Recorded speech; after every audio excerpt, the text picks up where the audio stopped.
নমস্কাৰ বন্ধুসকল, মই হাতীমা আজি আপোনালোকৰ মাজলৈ পুনৰাই আহিলোঁ। তো বন্ধুসকল, এটা সুখবৰ মানে কি ভাল লাগিছে, আমাৰ মাজত বৰষুণ আহি পালেহি।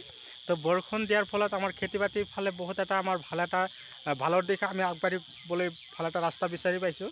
এতিয়া আমি আজি আপোনালোকৰ মাজত আলোচনা কৰিবলৈ গৈ আছোঁ কুন্দুলিৰ খেতি লৈ।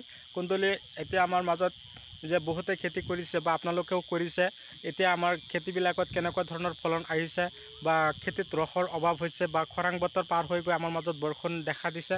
এতিয়া গছত কি দিব লাগিব, কি দানা দিব লাগিব আৰু কেনেধৰণৰ সাৰ দিলে গছত যথেষ্ট পৰিমাণ আমি কুন্দুলি ধৰাব পাৰিম।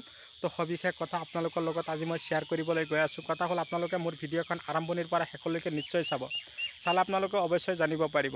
তো কথা হ'ল কি, ইমান দিন খৰাং বতৰ হৈ যোৱাৰ পিছত আমালোকৰ মাজত এটা আমনিৰ ভাৱ আহি গৈছিল। কেনেকৈ খেতিত কাম কৰিম, কেনেকুৱাকৈ আমি চব্জি কাটিম বা চব্জি গছবিলাকত আমি কেনেকৈ চব্জিত যথেষ্ট পৰিমাণে ধৰাম, সেইবিলাক লৈ আমি আলোচনা কৰিবলৈ আজি আপোনালোকৰ মাজলৈ পুনৰাই আহিছোঁ।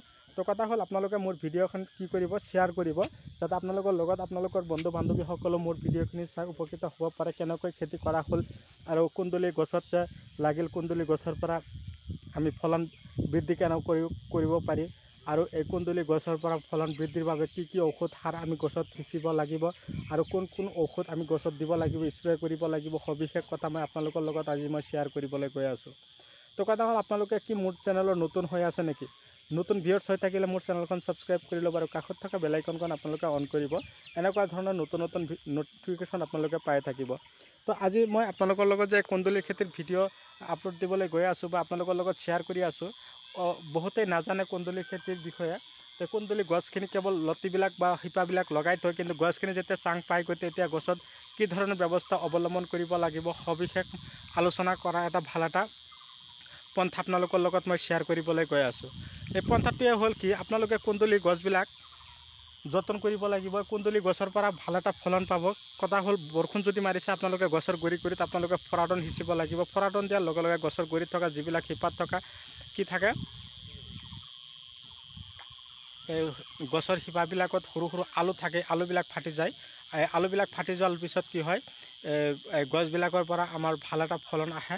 আৰু এই গছবিলাকৰ ফলনবিলাক যথেষ্ট পৰিমাণে লগাবৰ কাৰণে আপোনালোকে হিফাজত দানা এটা আছে, হিফাজত দানাটো আপোনালোকে গছত গুৰিত আপোনালোকে সিঁচিব লাগিব। আপোনালোকে কুন্দুলি গছবিলাকত ইউৰিয়া সাৰটো বেছিকৈ খটাব পাৰিব যেতিয়া বৰষুণ মাৰিব। আৰু যদি বৰষুণ কমকৈ আহিছে তেনেহ'লে জলসিঞ্চন কৰিব। জলসিঞ্চন কৰাৰ পিছত আপোনালোকে কি কৰিব লাগিব, গছত ইউৰিয়া সাৰ আপোনালোকে সিঁচিব লাগিব। আৰু মাজে মাজে আপোনালোকে কি কৰিব, এই 10-26 যিটো DAP আছে, সেই 10-26টো আপোনালোকে মাজে মাজে দি যাব। এইটো কিন্তু মাটি সাৰৰ কাম কৰিব আৰু গছবিলাকৰ শিপা দিয়াত ভাল এটা দিশ অৱলম্বন কৰিব আৰু গছবিলাক সুস্থ সবল হৈ থাকিব, গছত ফলন বৃদ্ধি পাব। আৰু এই দানাবিলাক আপোনালোকে বিশেষকৈ গছবিলাকত দিব। স্পেৰকাৰ যি আৰু এটা দানা আছে, সেইটো আপোনালোকে কুন্দুলি গছবিলাকত দি দিব। গছখিনিক তাৰমানে খাদ্য যোগান ধৰিব পাৰিলে গছত যথেষ্ট পৰিমাণে ফলন আহিব বুলি মই আশা ৰাখিলোঁ। তো কথা হ'ল, এনেকুৱা ধৰণৰ ফলন বৃদ্ধিৰ বাবে আপোনালোকে পদ্ধতি অৱলম্বন কৰক, সেয়া কামনা কৰি। আৰু বিশেষকৈ আপোনালোকে কুন্দুলি গছবিলাকত ৰেঞ্জাৰ এটা ঔষধ আছে, ঔষধটো মাজে মাজে স্প্ৰে কৰিব। ৰেঞ্জাৰ ঔষধ গছত স্প্ৰে কৰিলে কি হয়, পোকবিলাক গছত আৰু ফলনবিলাক নষ্ট নকৰে। তাৰ কাৰণে আপোনালোকে কি কৰিব লাগিব, সেই ৰেঞ্জাৰ ঔষধবিলাক মাজে মাজে স্প্ৰে কৰি যাব, তাৰ ফলত আপোনালোকে পাই থাকিব, সেই আশা ৰাখিলোঁ। তো বন্ধুসকল, মই আৰু বিশেষ নকৈ মই আজি আপোনালোকৰ মাজৰ পৰা বিদায় লৈছোঁ। পৰৱৰ্তী ভিডিঅ'ত মই আপোনালোকক পুনৰাই লগ পাম সেই আশাৰে। ধন্যবাদ।